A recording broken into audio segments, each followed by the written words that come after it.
নমস্কার সকলকে, আশা করি ভালো আছেন। Just think and learn geography চ্যানেলে আপনাদের সকলকে স্বাগত। আজকে নতুন একটা ভিডিও নিয়ে আপনাদের সামনে উপস্থিত হয়েছি। দশম শ্রেণী অষ্টম শ্রেণী মানে পশ্চিমবঙ্গ মধ্যশিক্ষা পর্ষদের একটি গুরুত্বপূর্ণ অংশ বায়ুমণ্ডল এবং তার বায়ুমণ্ডলের চাপ। দেখুন, আপনাদের সামনে একটা আমি কিছু করে দেখাচ্ছি। দেখেছেন তো, কাগজটার উপরে আমি ফুঁ দিচ্ছি, কিন্তু কাগজটা উপরের দিকে উঠছে। এই উপরের দিকে কোনো কাগজ যদি উঠতে চায় তাহলে কখন আমরা নিচে যদি ফুঁ দিই তাহলে উঠতো, কিন্তু উপরে ফুঁ দিলেও কাগজটা উপরের দিকে উঠছে কেন? এর কারণ কি? এর কারণ হচ্ছে বায়ুর চাপ। তাহলে বায়ুর চাপ কি সেটা আগে আমাদের জানানো উচিত। তাহলে বায়ুর চাপ হচ্ছে, বায়ুর চাপ জানার আগে আমাদের সকলের আগে বায়ু কাকে বলে সেটা আমাদের জানা উচিত। বায়ু কি না, ভূপৃষ্ঠের উপর একটা অদৃশ্য অংশ যা গ্যাস, ধূলিকণা এবং জলীয় বাষ্পের সমন্বয়ে গঠিত। আমরা জানি পৃথিবীর প্রত্যেকটি বস্তু, পৃথিবীর উপরিস্থ, পৃথিবীর উপরে থাকা অংশ, সব বস্তুর ভার বা ওজন আছে। তাহলে পৃথিবীর উপর অবস্থিত গ্যাস, জলীয় বাষ্প, ধূলিকণারও একটা ওজন আছে।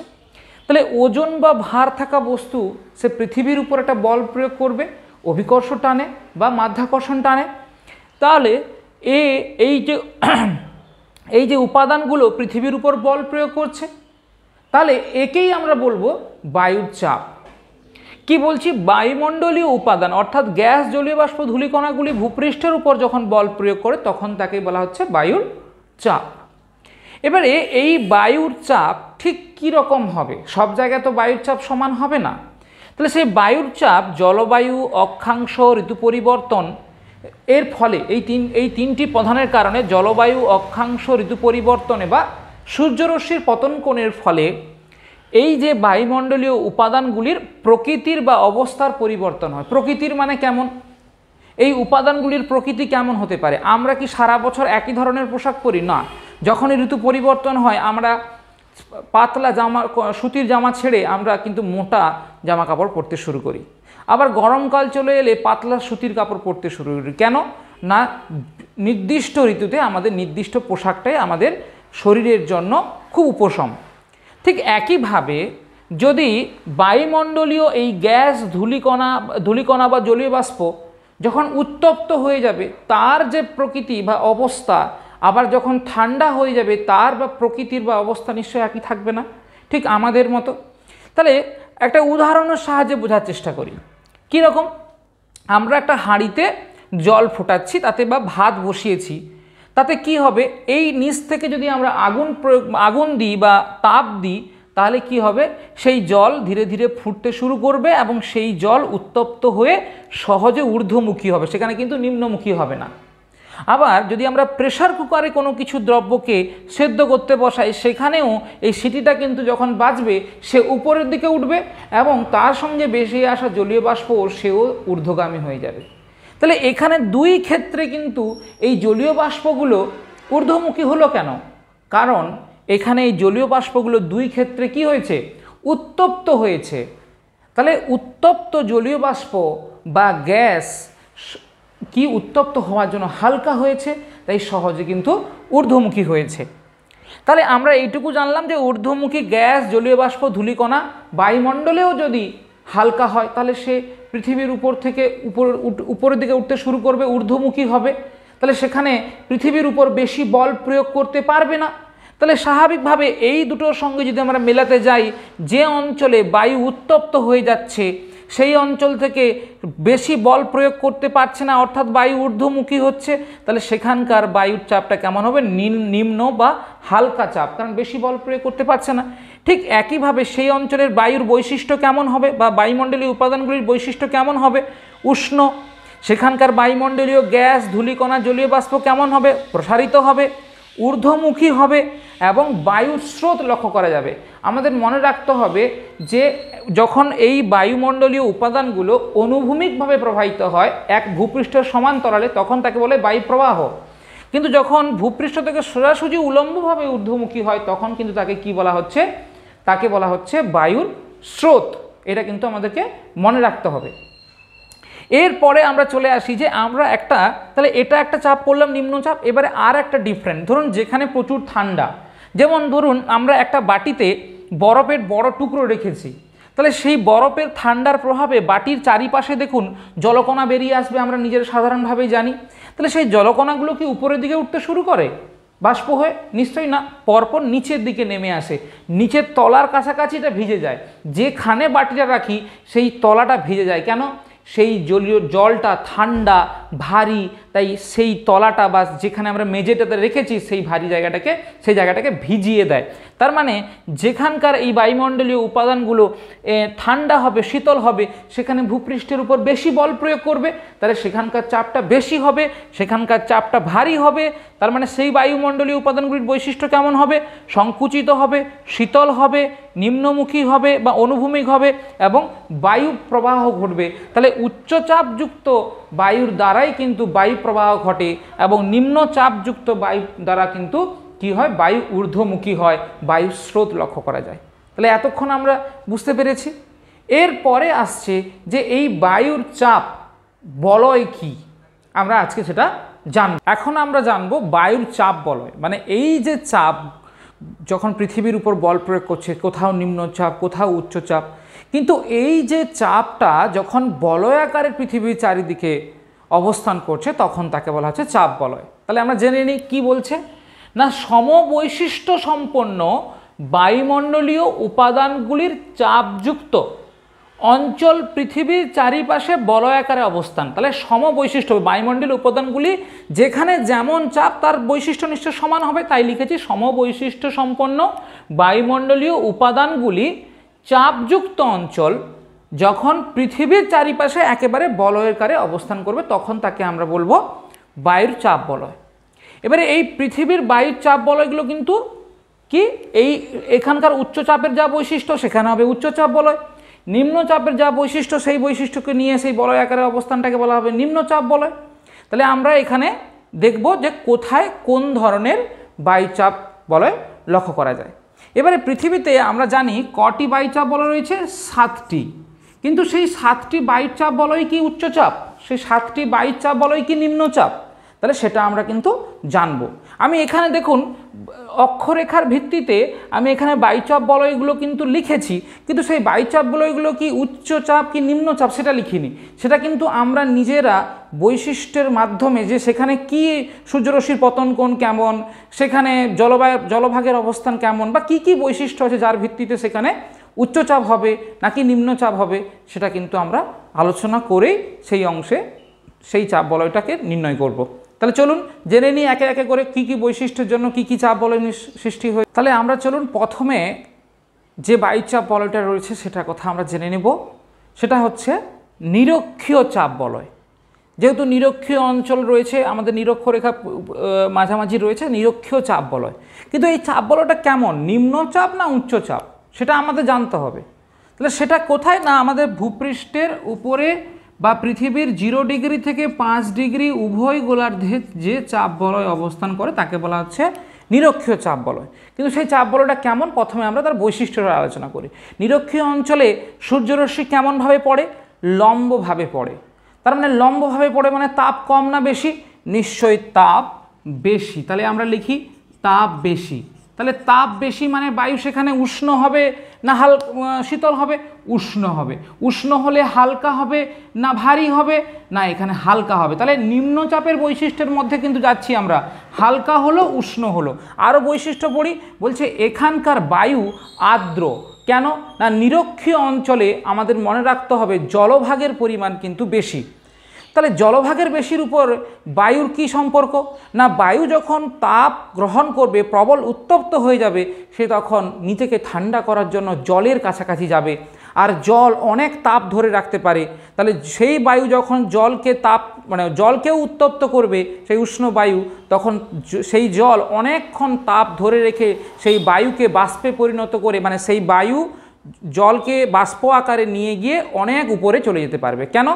কারণ জলের তাপ গ্রহণ ক্ষমতা অনেকক্ষণ বেশি থাকবে, কারণ জলের ঘনত্ব বেশি। তাহলে সেই বাতাস উষ্ণ হয়ে জলের সংস্পর্শে এসে কেমন হবে? আর্দ্র হবে। তার মানে আর্দ্র বায়ু হালকা হয়, প্রসারিত হয়, তাহলে এটাও নিম্নচাপের বৈশিষ্ট্যের সঙ্গে মিলে যাচ্ছে। এবার হচ্ছে আবর্তন বেগ বেশি, তার মানে সেখান থেকে আবর্তন বেগ যেখানে বেশি সেখানে তো বায়ু দূরে ছিটকে যাবে, তার মানে দূরে ছিটকে যাওয়া মানে ভূপৃষ্ঠের উপর বেশি বল প্রয়োগ করতে পারবে না। তার মানে নিরক্ষীয় অঞ্চলে আবর্তন বেগ বেশি হওয়ার জন্য কিন্তু সেখানেও কি হচ্ছে যে আমাদের বায়ু কম বল প্রয়োগ করছে, তার মানে বায়ু ঊর্ধ্বমুখী হবে। তাহলে এটাও কিন্তু নিম্নচাপের বৈশিষ্ট্য। তাহলে আমরা বলতে পারি নিরক্ষীয় অঞ্চলে কেমন চাপ থাকছে, নিরক্ষীয় অঞ্চলে কিন্তু নিম্ন চাপ বলয় আমরা লক্ষ্য করব। তাহলে এখানেও লিখে দিই যে চাপ বলয়টা কেমন, নিম্ন। তাহলে একটা বুঝলাম। এরপরে নেক্সট চলুন বুঝে নিই। তাহলে এরপরে আমরা কোন চাপ বলয় সম্পর্কে জানবো, আমরা জানবো কর্কটীয় ও মকরীয় চাপ বলয় সম্পর্কে। সেটা কোথায় অবস্থিত, সেটা কিন্তু 25 থেকে 35 ডিগ্রি উভয় গোলার্ধে অবস্থিত। তাহলে এই চাপ বলয়ের বৈশিষ্ট্য কি, বলা হচ্ছে এখানে বায়ুর নিমজ্জন হয়। কীরকম নিমজ্জন হয়, এই যে ধরুন নিরক্ষীয় অঞ্চলে বায়ু উষ্ণ হয়ে হালকা হয়ে ঊর্ধ্বমুখী হয়, সেই ঊর্ধ্বমুখী বায়ু যখন ঊর্ধ্ব আকাশে ঠান্ডা হবে নিশ্চয়ই ভারী হয়ে নিচে নামবে, কারণ আমরা জানি উচ্চতা বৃদ্ধির সঙ্গে সঙ্গে উষ্ণতা কী হয়, হ্রাস পায়। তাহলে সেই হ্রাস পাওয়ার কারণে সেই বায়ু এইভাবে নিচে নামবে, কোথায়, কর্কটীয় ও মকরীয় অঞ্চলে এইভাবে নিচে নামতে থাকবে। তার মানে নিচে নামলো মানে সেখানে বায়ুর যোগান বেশি হলো না কম হলো, নিশ্চয়ই এখানে বায়ুর যোগান বেশি হলো। যোগান বেশি হওয়া মানে বায়ু ভারী হলো। তাহলে পৃথিবীর উপর এই যে এইভাবে নামছে, তাহলে পৃথিবীর উপর বেশি বল প্রয়োগ করছে। তাহলে সেটা কেমন হচ্ছে, অনুভূমিক, আমাদের নিম্নমুখী হচ্ছে, আমি বৈশিষ্ট্যতে লিখিয়েছিলাম নিম্নমুখী হচ্ছে। নেক্সট হচ্ছে বায়ুর আগমন। দেখুন পার্শ্ববর্তী এই যে মেরু বায়ু, এই যে মেরু বায়ু আমরা কুমেরুবৃত্ত সুমেরুবৃত্ত লিখেছি, সেখান থেকেও কিন্তু বায়ু ঊর্ধ্বমুখী হয়ে এখানে নামছে, অর্থাৎ ঠান্ডা বায়ুর এখানেও কিন্তু যোগান ঘটছে। তার মানে কি বায়ুর প্রচুর যোগান ঘটে যাচ্ছে, তার এর ফলেও কি চাপ বাড়ছে। এরপরে কি হচ্ছে, সূর্যরশ্মির পতন কোণ, স্বাভাবিক নিরক্ষীয় অঞ্চলের তুলনায় নিশ্চয়ই এই অঞ্চলে সূর্যরশ্মি পতন কোণটা কী হবে, কম হবে। আমাদের সূর্যরশ্মি যদি নিরক্ষীয় অঞ্চলে এইভাবে মানে পতন হয় তাহলে এখানে হবে এইভাবে। তাহলে যদি নিরক্ষীয় অঞ্চলে 90 ডিগ্রি হবে তাহলে এখানে হয়তো দেখা যাবে যে 60 ডিগ্রি কি 50 ডিগ্রি কোণে পতিত হচ্ছে। আমরা জানি যে 66.5 ডিগ্রি কোণে পতিত হয়, যখনই নিরক্ষীয় অঞ্চলে 90 ডিগ্রি দেয় তখন কর্কটীয় মকরীয় অঞ্চলে 66.5 ডিগ্রি কোণে দেয়। তাহলে এই সময় সূর্যরশ্মির পতন কোণ যেহেতু নিরক্ষীয় অঞ্চলের তুলনায় কম, তাহলে স্বাভাবিকভাবে সেখানে তাপের পরিমাণ অল্প বিস্তর কম, তাহলে বায়ু ঠান্ডা হবে, তাহলে সেই বায়ু বেশি ঊর্ধ্বমুখী হবে না। আর যেহেতু এখানে বায়ু দুই দিক থেকে নামছে, তাহলে বায়ু ঊর্ধ্বমুখী হওয়ার প্রবণতা কিন্তু খুব একটা বেশি লক্ষ্য করা যাবে না। তার মানে বায়ুর যোগান বেশি, বায়ু ঊর্ধ্বমুখী হচ্ছে না, বল প্রয়োগ বেশি করছে, তাহলে কেমন চাপ হবে, নিশ্চয়ই উচ্চচাপ হবে। তাহলে আমরা লিখে ফেলি, তাহলে এটা কেমন চাপ বলয়, কর্কটীয় মকরীয় উচ্চচাপ বলয়। তাহলে এখানেও আমরা লিখি যে উচ্চচাপ বলয়, উচ্চচাপ বলয়। তাহলে এখানেও লিখি উচ্চচাপ বলয়। তাহলে আমরা জানলাম। নেক্সট তাহলে আমরা কিন্তু 3টা চাপ বলয় সম্পর্কে জেনে নিলাম, বাকি 4টা চাপ বলয়। তাহলে কি চাপ বলয় পড়ব, সুমেরু বৃত্তীয় প্রদেশীয় এবং কুমেরু বৃত্ত প্রদেশীয়। তাহলে সুমেরু বৃত্ত প্রদেশীয় এবং কুমেরু বৃত্ত প্রদেশীয় কি চাপ বলয় না, দেখা যাচ্ছে যে মেরু অঞ্চল একেবারেই যেখানে 6 মাস দিন 6 মাস রাত, অর্থাৎ সূর্য সেখানে সর্বাধিক তীর্যকভাবে প্রদান করে, তার মানে সেখানে তো ঠান্ডা হবেই প্রচুর। তো কিন্তু সেই অঞ্চল থেকে যদি ঠান্ডা হয় তাহলে হাই প্রেশার, কিন্তু এই ঠান্ডা অঞ্চল থেকে যখন বাতাস এদিকে আসবে, আবার কর্কটীয় অঞ্চল থেকে বাতাস এদিকে যাবে, কেন না আমরা পূর্বেই পড়ে নিয়েছি কর্কটীয় অঞ্চল বা মকরীয় অঞ্চল একটা হাই প্রেশার জোন। আবার পূর্বেই জেনে নিলাম যে এখন জানলাম যে সুমেরুবৃত্ত প্রদেশীয় অঞ্চল একটা সুমেরুবৃত্ত অঞ্চল একটা হাই প্রেশার জোন। তাহলে দুটোই হাই প্রেশার হলেও দুটো বায়ুর কিন্তু উষ্ণতার বিস্তর ফেরা, কারণ কর্কটক্রান্তীয় উচ্চচাপ একটা উপক্রান্তীয় অঞ্চলের উচ্চচাপ বলয়, আবার সুমেরু অঞ্চল যেটা সেটা একেবারেই উচ্চ অক্ষাংশের ঠান্ডা অংশ। তাহলে দুটো বায়ু যখন দুই অঞ্চলে একটা অঞ্চলে মিলিত হবে সেখানে কী চাপ সৃষ্টি হবে, নিম্নচাপ, কারণ উষ্ণ বায়ু শীতল বায়ুকে উষ্ণ করে দিয়ে সেখানকার বায়ুকে ঊর্ধ্বমুখী করে দিবে, উপরের দিকে তুলে দিবে, তাই সেখানে নাতিশীতোষ্ণ ঘূর্ণপাত সৃষ্টি হয়। তার মানে সেখানে কি বলছে, দুই ভিন্নধর্মী বায়ুর মিলন। তাহলে এখানে সুমেরুবৃত্ত প্রদেশীয় বায়ুর মিলন আর এবং কর্কটীয় উচ্চচাপ বায়ুর মিলন, দুই মিলনে নিম্নচাপ সৃষ্টি হচ্ছে। সমুদ্র স্রোত নিরক্ষীয় অঞ্চল থেকে যখন সমুদ্র উষ্ণ সমুদ্র স্রোত যখন প্রবাহিত হয় কোন দিকে, এই সুমেরু বৃত্ত প্রদেশীয় অঞ্চলের দিকে, তখন কিন্তু উষ্ণ সমুদ্র স্রোত সেই অঞ্চলকে উষ্ণ করে বায়ুকে উত্তপ্ত করে কিন্তু ঊর্ধ্বমুখী করে তোলে। কোরিওলিস বল, আমরা জানি মেরুর দিকে যতই যাব কোরিওলিস বল বেশি হয়, কেন না সেদিকে বায়ুর মানে যে ভূমির তার ঢাল থাকার জন্য যে কোনো গতিশক্তি সে কিন্তু সহজে তার বল বেশি প্রয়োগ করতে পারে, তাই মেরু অঞ্চলের দিকে কোরিওলিস বল বেশি হওয়ার কারণে এখানে বায়ু কিন্তু দুই দিকে বেশি ছিটকে যায়। তাহলে এখানে আমরা কি দেখলাম যে ভিন্নধর্মী বায়ুর জন্য উষ্ণ হয়ে উপরের দিকে উঠে যাচ্ছে বায়ুর মিলনে, সমুদ্র স্রোত সেখানকার বায়ুকে বেশি উষ্ণ করেও সরিয়ে দিচ্ছে, আবার কোরিওলিস বলও সেখানকার বায়ুকে বেশি বল প্রয়োগ করতে দিচ্ছে না। তার মানে সেখানে কেমন চাপ হবে, নিশ্চয়ই নিম্ন চাপ হবে।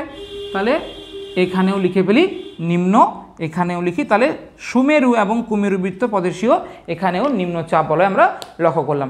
নেক্সট দুটো কি থাকছে, সুমেরু এবং কুমেরু বলয়। তাহলে আমরা শেষ যে বায়ুচাপ বলয়টা পড়বো সেটা আমরা কি দেখলাম, সেটা হচ্ছে গিয়ে সুমেরু বৃত্তীয় এবং কুমেরু বৃত্তীয় চাপ বলয়। তাহলে আমরা পড়াতে পড়াতে বলেই দিয়েছি যে এটা উচ্চচাপ বলয়, কিন্তু এটা কেন উচ্চচাপ বলয় সেটা তো আমাদের জেনে নেওয়া উচিত। বলছে এখানে শীতল ও শুষ্ক, কেন শীতল হবে, কেন সারা বছর বরফ আবৃত অঞ্চল, সূর্যরশ্মি সর্বাধিক তীর্যকভাবে কিরণ দেয়, ঠান্ডার প্রবণতা বেশি, অ্যালবেডো বেশি, কেন না এই অঞ্চলে সর্বাধিক তীর্যক দেওয়ার জন্য সূর্যরশ্মি পতিত হয়ে সহজে আবার ঊর্ধ্বমুখী উপরের দিকে উঠে যায়। লম্বভাবে পতিত হলে এটা হতো না, নিরক্ষীয় অঞ্চলে লম্বভাবে হয় বলে এটা হয় না, কিন্তু ওই জন্য যেখানে সবথেকে বেশি তীর্যক দেয় সেখানে বায়ু সহজে ঊর্ধ্বমুখী হয়ে যায়, মানে সূর্যরশ্মির যে রশ্মিটা সেখানে অ্যালবেডোর পরিমাণটা অনেক বেশি, তাই সেখানে তাপ বেশি থাকে না।